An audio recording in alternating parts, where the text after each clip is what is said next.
అందరికీ నమస్కారం. నేను డాక్టర్ సిపి రవికుమార్. నేను పిల్లల న్యూరాలజిస్ట్, బెంగళూరు ఆస్టర్ సిఎంఐ హాస్పిటల్లో పనిచేస్తాను.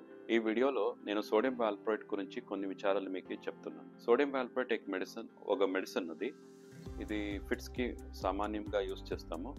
ఇది తర్వాత మైగ్రేన్ డిసార్డర్ అంటే తలనొప్పికి ఒక టైప్ మైగ్రేన్ చెప్తాము, దాంట్లోనూ ఇది యూజ్ అవుతుంది. సోడియం వాల్ప్రోయిట్ సిరప్ టాబ్లెట్ దొరుకుతుంది. ఇది టైం కరెక్ట్గా తీసుకోవాలి, సరి అయిన డోస్ తీసుకోవాలి. దినానికి 2 సార్లు. కొందరికి మేము 3 సార్లు ఇవ్వాలి అని సహా చెప్తాము, బట్ సామాన్యంగా 2 టైమ్స్. ఇది భోజనం తర్వాత తీసుకుంటే మంచిది.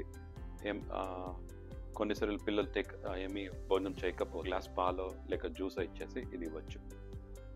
సామాన్యంగా మెడిసిన్ అని తక్షణమే తల్లిదండ్రులకి ఏం టెన్షన్ వస్తుందంటే ఏమవుతుంది, సైడ్ ఎఫెక్ట్ ఏమి అని టెన్షన్ అవుతుంది.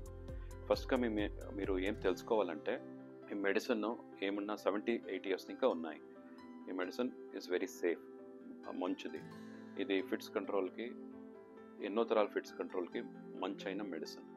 సామాన్యంగా సైడ్ ఎఫెక్ట్ ఏమవుతుంది అంటే, కొందరికి తీసుకునే షురు అయినప్పుడు నిద్ర వచ్చేది, కొంచెము ఆకలి ఎక్కువైతుంది. ఆకలి ఎక్కువైనప్పుడు మీరు ఇంటి భోజనం ఇవ్వాలి, కొంచెము ఏమంటారు ఫ్రూట్స్, వెజిటేబుల్స్ ఎక్కువగా ఉండాలి. జంక్ ఫుడ్ తింటే, అంటే జంక్ ఫుడ్ అంటే కేకు, బిస్కెట్లు ఇన్ని ఎక్కువ తింటూ వెళ్తే వెయిట్ ఎక్కువైతుంది. వెయిట్ ఎక్కువైతే దానివల్ల లాంగ్ టర్మ్కి వేరే నెగిటివ్ ఎఫెక్ట్స్ కావచ్చు.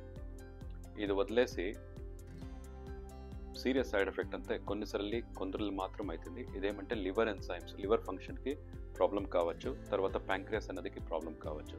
ప్యాంక్రియాస్ ప్రాబ్లం అయితే ప్యాంక్రైటైటిస్ అని చెప్తాము. లివర్ ఎంజైమ్స్ అంతా, లివర్కి ఏమైనా ఫంక్షన్కి ప్రాబ్లం అయితే దానివల్ల జాండిస్, స్కిన్ ఇచ్చింగ్ ఇది రావచ్చు. ఇదేమైనా వస్తే త్వరగా మీరు డాక్టర్తో వెళ్ళి కలవాలి. డాక్టర్ ఎగ్జామిన్ చేసి తర్వాత బ్లడ్ టెస్ట్ కన్ఫర్మ్ చేసుకుంటారు. అట్లేమైనా అయింటే మెడిసిన్ను చేంజ్ చేయాల్సి పడుతుంది. ఇది సామాన్యంగా వెరీ రేర్. అంటే మీరు 100 మందికి ఇది వస్తే ఒకరికి ఇది కావచ్చు.